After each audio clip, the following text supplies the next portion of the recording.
hindi naman ako katulong dito, di ba? Pamilya niyo ako, kapatid niyo ako. Pwede ba? Katulong tayo. Huwag mo ako sinasagot-sagot, ha? Kung ano yung utos ko sa'yo, gawin mo. Tsaka pwede ba? Huwag kang feeling Reyna dito. Sampid ka lang, anak ka ng katulong. Minamaltrato at ginagawa po siyang katulong. Ayan, ano ginagawa mo dito? Ano, Gina? Kumusta?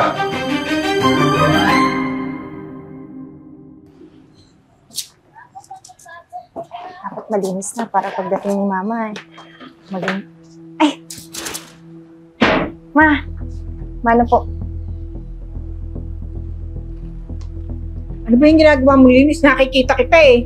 Pag ganyan-ganyan lang, baka hindi mo naaayos yung mga alikabok dyan. Ay, hindi po. Patapos na nga po ako eh. Buong Tsaka, bahay nga. Hindi lang puro dyan. Tinan mo, oh. Parang ang gabok-gabok ng bahay, Eden. Hindi ka nakasentro lang dyan. Tsaka, bukod sa dito sa paglilinis, may kusina pa. Marami pang pwedeng gawin. Bilis-bilis ang kilos. Eh, mapatapos na po eh. Ito na lang po yung... Oh, Ma! Nandiyan ka na pala. Ma, bless mo. Good morning po, tita. Ay, Mami. parang may lakad kayo ah. Oo, mag-date kami nila. Manunod kami ng sine. Oh, Ano kayo sini? Oh, ito. Bibigyan ko kayo ng budget. Thank you, Mami. Bait talaga ang tita, no? Oh, Sige. kumain kayo sa labas. Oh, yan. 5,000 yan. Ubusin ko to, Mami. Ubusin mo. Bahala ka. Thank you, Mami.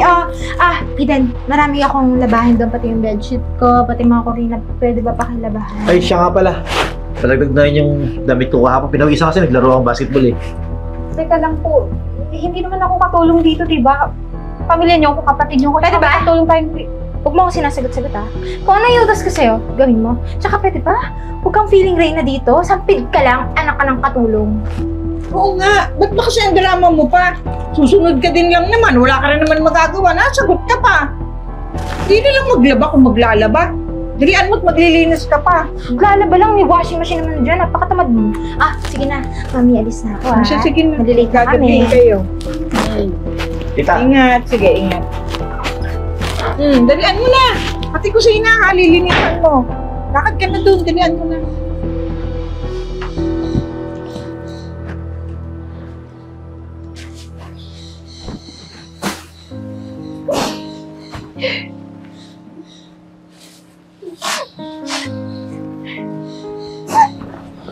Ay, naku po, ma'am. Ako na po maglalaba dyan. Hindi po kayo pwedeng lahat na lang ng gawaing bahay dito. Kayo na lang po yung gagawa. Tsaka, amo ko po kayo. Kaya, ako na po yung maglalaba dyan. Pero Mar, okay lang naman sa akin gawin ko lahat ng gawaing bahay. Pero yung pagmalupitan ako, baka hindi ako tanggapin bilang pamilya. Yun yung hindi ko matanggapin. Ginagawa ko naman yung lahat sa kanila, di ba? Eh, ma'am, hindi ko rin po alam kung bakit ganyan yung trato nila sa'yo eh. Eh, di ba, ma'am, matalino ka naman po, tsaka nakapagtapos ka naman ng pag-aaral. Bakit hindi ba kasi umalis ka na lang dito sa bahay para hindi ka na masaktan? Kaya ko ba naman tiisin eh. Hanggang sa matanggap ako ng kapatid ko. Naku, ma'am, kung may magagawa lang talaga ako.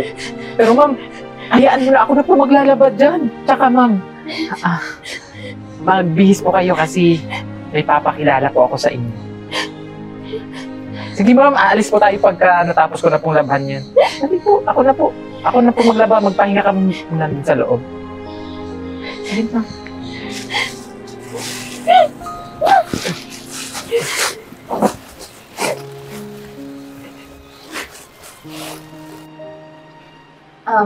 Mari-mari. Bakit pa tayo pumunta dito? Tsaka sino yung sinabi mong ipapakilala mo sa akin? Ate! Ate, matagal ka na namin hinahanap eh. Ay, iho, baka nagkakamali ka. Wala akong kapatid na lalaki, tsaka hindi kita kilala. Ma'am, ang totoo po niyan. Nakita ko po kasi na maltrato ka doon sa bahay. Hindi pamilya yung turing nila sa inyo. Eh, awang-awa po ako sa inyo, kaya gumawa po ako ng paraan para po makita yung totoo niyo pong pamilya. Lalong-lalo na po yung pamilya ng nanay ninyo. Tsaka nabalitaan ko rin po na matagal ka na rin nilang hinahanap. Eden?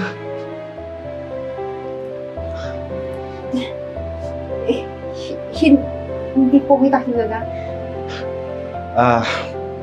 Ako pala si Marlon, kapatid ng nanay mo. Pasensya ka na, mama, kung nabigla ka sa mga pangyayaring to. Sir, paano ba naman kasi gumawa talaga ako ng paraan kasi sa bahay, minamaltrato at ginagawa po siyang katulong. Walang iya talaga yun si Gina eh. Paano niyo po nakilala si Mama? Paano hindi ko makikilala yun? Pangalawang asawa ng tatay mo yun. Alam mo, pinilit ka niyang kunin sa akin eh. Tapos, nilayo ka niya. Pinili kitang hanapin, kaso wala eh. Pinuntahan ko yung bahay niyo dati, hindi ko na mahanap. Wala na raw kayo doon. Ate, bago kasi mawala si Mami, nagbilin siya kay Tito. Nahanapin ka. Tsaka, hindi naman katulong yung nanay mo eh. Ang totoo niyan, mayaman kayo. Mayaman yung pamilya nyo. Ate, totoo yun. Mayaman talaga tayo. Kaya nga, pinilit kong hanapin ka eh. Para maibigay yung iniwanan ng nanay mo na pamana. Nag-iwan kasi siya ng 50 million para sa inyong dalawa.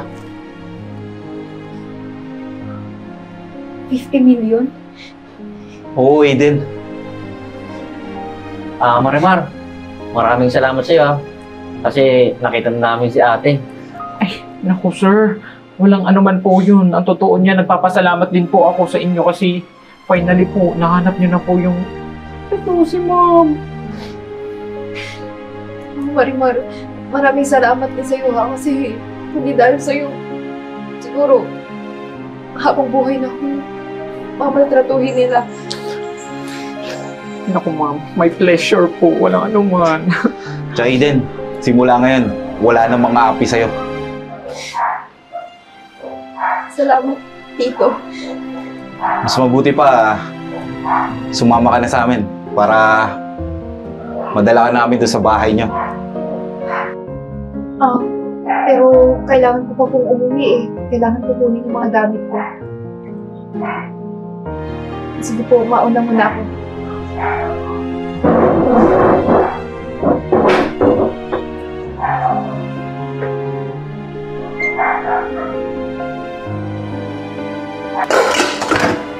Mami! Ano ba? Walang makain, Mami! Mami, wala tayong pagkain. Kahit ref, walang laman, oh. Nasa may Eden? Umalis kanina eh, hanggang ngayon wala pa rin. Bakit mo kasi pinaalis, Mi? Walang yung babae yan. Akalain ko pa naman oras na oh. Hindi pa rin siya wala pa yung sinain. Ba yan? Gutom na ako eh. Kaya nga. Eto pala eh. Tamo tong babaeng to. Anong oras na? Magagabi na wala kang sinain. Ano, kami Wala magluto? mo ng rep. Ano ba? Hindi niyo ako katulong. Ay, aba. At huwag niyong iasa lahat ng mga gawaing bahay sa akin dahil may karapatan din ako dito.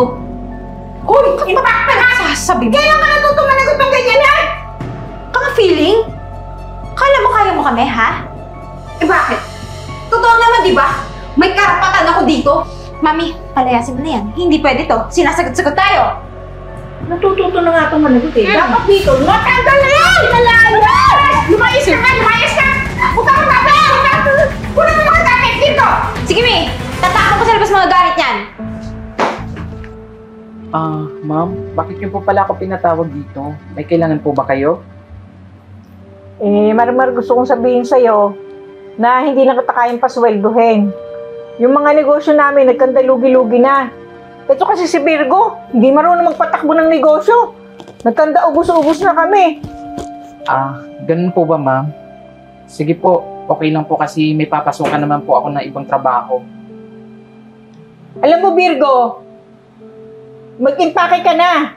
Dadating na ngayon yung titingin ng bahay, yung bibili ng bahay. Mangungupahan na lang tayo. Yun lang ang kaya ko, Virgo. Mami, ano ka ba naman? Bakit tayo mangungupahan? Hindi Ayoko. Hindi ako sanay sa maliit na bahay. Hindi ako sanay na maging mahirap, no? Eh, kasalanan mo itong lahat eh! Kaya ako nga ito na isang lakad, gagawan mo din! Yun, may tao, Marimar.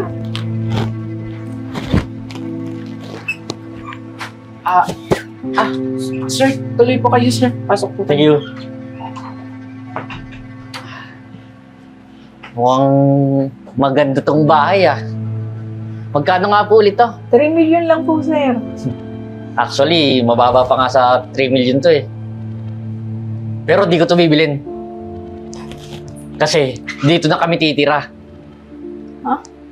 Teka lang. Hindi mo sabihin. Hindi mo bibilin tapos dito ka titira? Marlon, anong ginagawa mo dito? Ano, Gina? Kumusta? Si Eden nga pala. Siya lang naman yung tumubos ang pagkakasanla nitong bahay. Teka lang Ano nangyari yun, ha? Kung tutusin nga, di na naman niya kailangan bilhin to eh. Kasi pagmamay-ari ito ng nanay niya. Di ba, Gina? Narinig niyo, di ba? Ako na ang bagong may-ari ng bahay na to. At nagpapasalamat ako kay Tito. Kasi mabilis niyang nailipat sa pangalan ko ang bahay na to. Mami, ibig sabihin ito. Paano nangyari yun? Mayaman ang nanay ni Eden. At pinamanahan siya ng malaking pera. At sobrang galing niya. Pinalago niya pa to. Kaya marami na siyang negosyo. Den, baka naman pwedeng dito rin kami ni Virgo. Di ba, tinuring mo rin naman akong ina? Eh ako, tinuring mo bang tunay na anak? Eh kaya naman pala ganyan yung trato niyo sa akin. Kasi hindi mo ko anak. At hindi ko kapatid si Virgo. Kung papatawarin ko kayo, oo, matagal ko na kayong pinatawad. Pero hindi ko makakalimutan yung mga ginawa niyo sa akin. Kaya kung pwede ba, umalis na kayo sa pamamahay ko. Ano bang hinihintay niyo? Umalis na kayo. Teka lang. Oy, tara na. Pinapalis tayo dito. Ay, ma'am, Norway. Dito lang ako mananatili ako dito, ma'am. Kasi eto yung sinasabi ko sa inyo, bago kong trabaho. See you later, both of you. Ma'am. Ma'am, thank you talaga. Kasi dito na ulit ako magtatrabaho sa inyo. Magkakasama na ulit tayo. Halika na dito, ma'am. Halika, ma'am. Huwag na yung ate ko. Ikaw na lang tumabisa sa kwarto ko, ha? Ano ka ba, sir? Ikaw naman. Lapit ka naman. Pero, ma'am, thank you talaga, ha. Finally, okay na yung buhay mo. Ma'am, pwede po ba kita mayakap? Miss na kita, eh. Ano ba yan? Si Mari... Nakita mo. Oo, okay na. Baka magpareha pa tayo ng damit, eh. Baka magkatulong. O siya, sige na. Mag-prepare ka na ng pagkain para makakain tayo lahat. Sige, ma'am. Antayin lang yan ka dito, ma'am. Dito, ha. Oo, sige. Tapos doon tayo sa kwarto.